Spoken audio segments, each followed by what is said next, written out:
साध संगत जी, प्रेम से कहना धन निरंकार जी। एक नई साखी के साथ स्वागत है आप सभी का आपके ही अपने चैनल पर।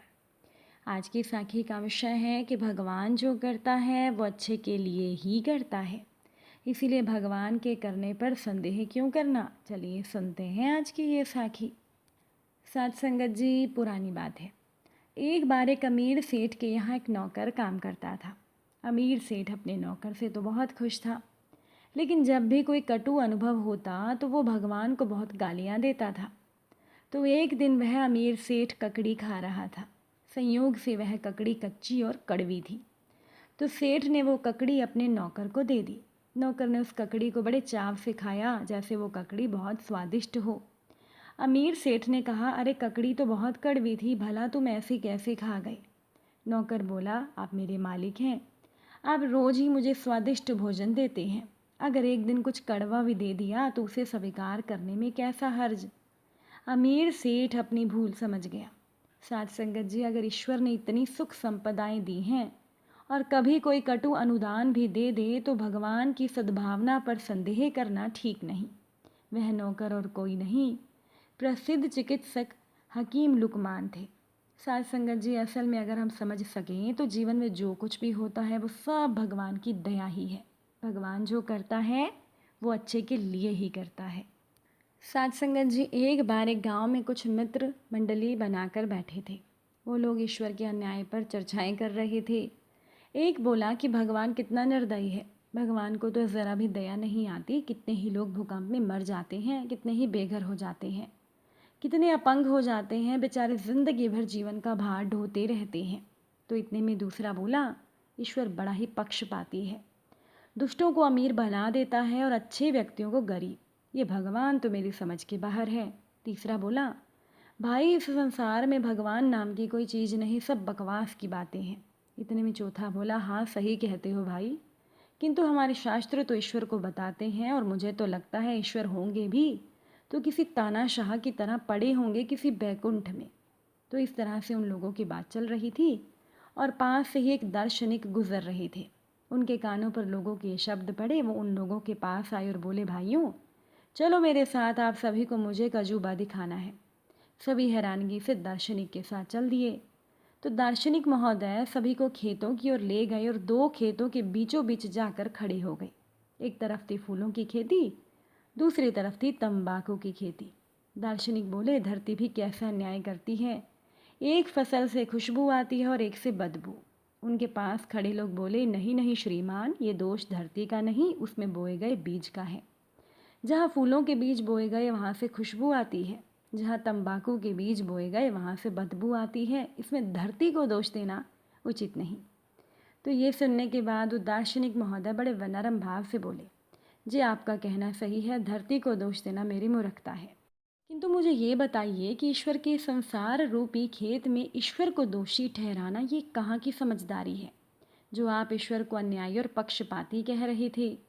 इंसान जैसे कर्मों के बीज अपने जीवन में बोएगा उसको वैसे ही फल प्राप्त होगा, वैसे ही उसकी फसल होगी। इसके लिए ईश्वर को दोष देना कहाँ तक उचित है। तो सभी महानुभावों को बात समझ में आ गई थी, ईश्वर सबके साथ हमेशा न्याय ही करता है। साथ संगत जी, जो लोग ईश्वर पर दोष लगाते हैं वो या तो खुद की गलती स्वीकार नहीं करना चाहते हैं या फिर ऐसे लोग अपने अज्ञान का परिचय दे रहे होते हैं। ज़रूरी नहीं कि जिसे आप अच्छा कहते हो वो आपके लिए अच्छा हो। कभी कभी सामयिक दर्द और नुकसान हमारे भविष्य के लिए सुखदायी लाभदायक सिद्ध हो सकते हैं। जैसे जब किसान बुआई करता है तो वो नुकसान में रहता है, क्योंकि वो मेहनत भी करता है और महंगे बीज मिट्टी में मिला देता है, परंतु फिर भी धैर्यपूर्वक परिश्रम करते रहने पर जो पारितोषिक उसे मिलता है उससे वो और उसका पूरा परिवार खुशियों से भर जाता है। साथ संगत जी, किसी नगर में एक राजा राज्य करता था। अब एक शौक जो सभी राजाओं को होता है वो है शिकार खेलने का। तो एक दिन राजा ने अपने मंत्री को कहा, क्यों ना शिकार खेलने जंगल में जाया जाए। तो राजा और मंत्री दोनों शिकार खेलने जंगल में चले गए। उन्हें एक हिरण दिखा। राजा ने उस पर प्रहार करने के लिए तीर निकाला और उस पर प्रहार करते समय अपने ही शस्त्र से उसकी अपनी उंगली कट गई। मंत्री ने यह देखकर कहा, भगवान जो कुछ करता है अच्छा ही करता है। अब अपने मंत्री के मुंह से ही सुनकर राजा को बुरा लगा। वो सोचने लगे मेरी तो उंगली कट गई और ये कहता है ईश्वर जो करता है अच्छा ही करता है, ये मेरा ही खाता है और मेरी ही हानि चाहता है। इस प्रकार विचार करके राजा ने अपने मंत्री को अपने यहाँ से निकल जाने को कहा। चलते समय मंत्री ने फिर कहा ईश्वर जो करता है अच्छा ही करता है। अब कुछ दिनों के बाद राजा पुनः शिकार खेलने गया। एक हिरण का पीछा करते करते एक जंगल में राजा जा पहुंचा। हाथी घोड़े नौकर चाकर सब पीछे रह गए। जंगल में कबीला पूजन कर रहा था। उन्हें देवी के लिए नर बलि देनी थी। तभी अचानक उनकी दृष्टि राजा पर पड़ी। बलि के लिए उन्होंने राजा को पकड़ लिया। राजा को बलि के लिए खड़ा किया गया तो किसी की निगाह राजा की कटी हुई उंगली पर पड़ी। राजा की अंग भंग होने के कारण उन लोगों ने राजा को छोड़ दिया। फिर भटकता हुआ राजा अपने राज्य में वापस पहुंचा। उसने सोचा कि इस कटी हुई उंगली ने आज मेरे प्राण बचाए हैं। उन्हें मंत्री की बात का अर्थ समझ में आ गया और उन्होंने उसी मंत्री को पुनः मंत्री पद पर रख लिया।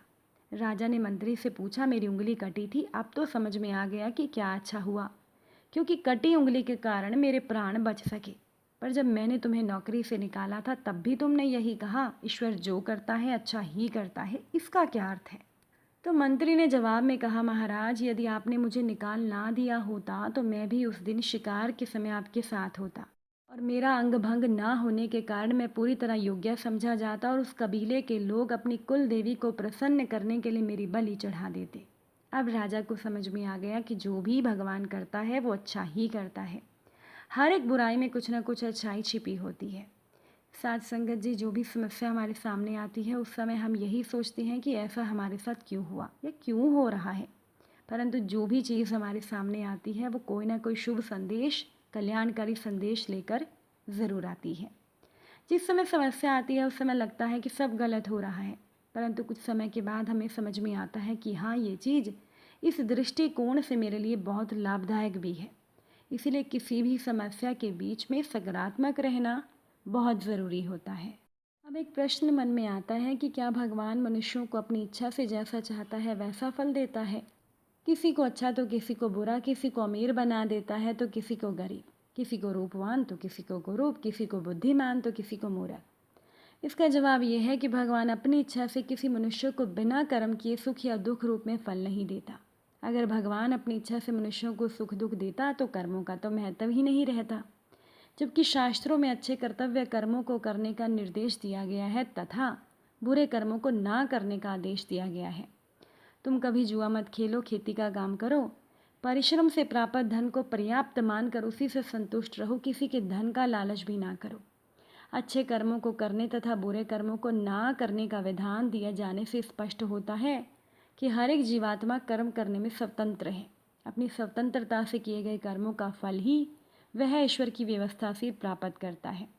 इसके अतिरिक्त भगवान अपनी इच्छा से बिना जीव के कर्मों की अपेक्षा रखते हुए किसी को सुख और किसी को दुख देता तो भगवान अन्यायी सिद्ध हो जाता। ऐसा ईश्वर नहीं है, वो तो न्यायकारी है। न्यायकारी उसी को कहते हैं जो कर्मों के अनुसार फल देता हो। इसीलिए हमेशा अच्छे कर्म करें और ये माने कि भगवान जो कर रहा है अच्छा ही कर रहा है। आज की ये साखी अच्छी लगी हो, वीडियो को लाइक शेयर ज़रूर कर दीजिएगा। आप सभी से फिर मुलाकात होगी नई साखी के साथ। साथ संगत जी प्यार से कहना, धन निरंकार।